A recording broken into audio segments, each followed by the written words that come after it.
வணக்க மக்களே, அனைவருக்கும் வணக்கம். பிரதம மந்திரி கிசான் சம்மன் நிதி யோஜனாவின் 22வது தவணை கிடைக்காதவர்கள் என்ன செய்யலாம்?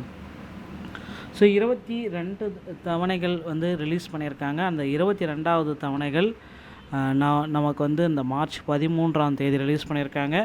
22வது தவணை உங்கள் அக்கௌண்ட்டுக்கு வரலையா?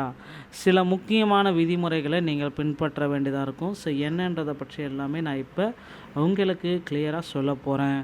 ஸோ 22வது தவணைக்காக மக்கள் எல்லாருமே வெயிட் பண்ணியிருந்த நேரத்தில் பிரதமர் மோடி அவர்கள் 22வது தவணையை குவாஹத்தியில் ஒரு நிகழ்வின் பொழுது பாரத பிரதமர் நரேந்திர மோடி வெளியிட்டார். ஸோ கிட்டத்தட்ட இதில் 1 கோடி பேர் பார்த்திங்கன்னா தவறான தகவல்கள் கொடுத்துருக்கிறதாக நிராகரிக்கப்பட்டிருக்காங்க. ஸோ அவங்களுக்கு எல்லாத்துக்குமே இந்த தவணை தொகை போய் செல்லலை. என்ன காரணம் அப்படின்றது தான் நான் இப்போ உங்களுக்காக சொல்ல போகிறேன். நிறைய பீப்புள்ஸ் பார்த்திங்கன்னா அந்த பிஎம் கிசானுடைய 22வது தவணையில் பேங்க் அக்கௌண்ட்டை தவறுதலாக கொடுத்துருக்கிறதாகவும் ஐஎஃப்சி கோடை தவறுதலாக கொடுத்துருக்கிறதாகவும் பேங்க் அக்கௌண்ட்டை ப்ராப்பராக லிங்க் பண்ணலை. ஸோ இந்த டிபிடி முறையில் நிறைய பேருக்கு ஃபெயிலியர் ஆகியிருக்கு அப்படின்றத குறிப்பாக சொல்கிறாங்க. ஸோ டிபிடி டிரான்சாக்ஷனில் இவ்வளோ பீப்புள்ஸ் பார்த்திங்கன்னா ஃபெயிலியர் ஆனதுக்கு இதுதான் காரணமா அப்படின்றது தான் இப்போ கேள்விக்குறியாக இருக்குது. ஸோ டிபிடி டிரான்சாக்ஷனில் இவ்வளோ மக்கள் ஃபெயிலியர் ஆகியிருக்காங்க. ஸோ டிபிடி டிரான்சாக்ஷனில் மீண்டும் ஒரு வாய்ப்பை கொடுப்பாங்களா மாட்டாங்களா அப்படின்ட்டு எல்லாருமே கேட்குறீங்க. ஸோ கண்டிப்பாக வெயிட் பண்ணுங்கள். டிபிடி டிரான்சாக்ஷனில் உங்களுக்கு ஒரு நல்ல ஒரு மகிழ்ச்சியான செய்தி வர இருக்கு. ஸோ ஃபெயிலியர் ஆன அனைத்து பீப்புள்ஸுக்குமே மிகப்பெரிய ஒரு அப்டேட்டு ரெடியாக இருக்குது மக்களே.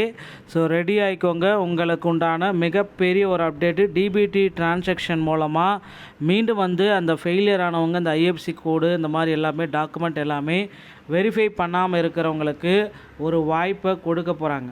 ஓகேங்களா? ஸோ இதில் என்னன்றதை தான் நான் இப்போ சொல்ல போகிறேன். பிஎம் கிசானுடைய 22வது தவணை தொகை வெளியிடப்பட்ட நாடு முழுவதும் மில்லியன் கணக்கான விவசாயிகளுக்கு நிதி உதவி வழங்கும் பிஎம் கிசான் திட்டத்தின் 22வது தவணை தொகை மார்ச் 13ஆம் தேதி அன்று வெளியிடப்பட்டது குறிப்பிடத்தக்க ஒரு விஷயம். குவாஹத்தியில் நடந்த நிகழ்வின் பொழுது பிரதமர் நரேந்திர மோடி 22வது தவணை தொகையை வெளியிட்டார். தவணையின் கீழ் நேரடி பண பரிமாற்றம் டிபிடி முறையில் பதிவு செய்யப்பட்ட விவசாயிகளின் வங்கி கணக்குகளில் 2000 நேரடியாக வர வைக்கப்பட்டுள்ளது. ஸோ 22வது தவணை தொகை பயனாளிகளின் தொகைக்கு நேரடியாக டிபிடி முறையில் அனுப்பப்பட்டது. இருப்பினும் பல தகுதியுள்ள விவசாயிகள் இன்னும் தங்கள் கணக்குகளில் 22,000 வரவுக்காக காத்துட்ருக்காங்க. பிஎம் கிசான் 22வது தவணை கிடைக்காததற்கு பல காரணங்கள் இருக்கலாம். பொதுவாக காரணங்கள் அப்படின்னு நம்ம பார்க்குறப்ப முழுமையற்ற இகேஒய்சி, சரிபார்க்கப்படாத நிலப்பதிபார்ப்புகள் மற்றும் விண்ணப்பத்தில் தவறான அல்லது தனிப்பட்ட வங்கி விவரங்கள், இதனால் உங்களை ரிஜெக்ட் பண்ணியிருக்காங்க. ஸோ உடனடியாக இதை ரெடி பண்ணிங்க அப்படின்னா உங்களுக்கு இந்த பணம் மீண்டும் வர வைக்கப்படுங்க. பிஎம் கிசானுடைய வலைதளத்தில் தவணை நிலையை சரிபார்த்துக்கோங்க. உங்கள் கட்டண நிலை குறித்த பிஎம் கிசான் போர்ட்டலில் செக் பண்ணிக்கோங்க. pmkisan.gov.in முகப்பு பக்கத்தில் உங்கள் நிலையை அறிந்து கொள்ளுங்கள். உங்கள் ஆதார் எண், பிஎம் கிசான் ஐடி அல்லது பதிவு செய்யப்பட்ட மொபைல் எண்ணை உள்ளிடவும் கேப்ஷா என்ட்ரியை போட்டு 22வது தவணை தொகை பணம் வரவு வைக்கப்பட்டுள்ளதா அப்படின்றத செக் பண்ணி பார்த்துக்கலாம். நீங்களே உங்கள் மொபைல் எண் செயலியை பயன்படுத்தவும் மொபைல் அணுகலை விரும்ப விவசாயிகள் அதிகாரப்பூர்வ செயலியை பயன்படுத்தி சரிபார்த்து கொள்ளலாம். செயலியை பயனாளிகள் நிலை என்பதை தேர்ந்தெடுத்து உங்கள் ஆதார் எண், மொபைல் எண்ணை உள்ளிடவும். இதன் பயன்பாடு சமீபத்திய முன்னர் வர வைக்கப்பட்ட தவணைகளின் நிலையை மட்டும்தான் காண்பிக்கும். ஸோ இதனால் 22வது தவணை தொகை உங்கள் கணக்குக்கு வந்திருக்கா? நிறைய பேர்த்துக்கு எஸ்எம்எஸ் எல்லாம் வரல சார் சொல்கிறீங்க. எஸ்எம்எஸ் வராது டிபிடி மூலமாக பண்ணுறதுனால. ஸோ செக் பண்ணி பார்த்துக்கோங்க. ஓகேங்களா? வங்கியில் போய்ட்டு நீங்கள் கிளையில் இல்லை ஏடிஎம் வச்சு செக் பண்ணிக்கோங்க அப்படின்னு சொல்கிறாங்க.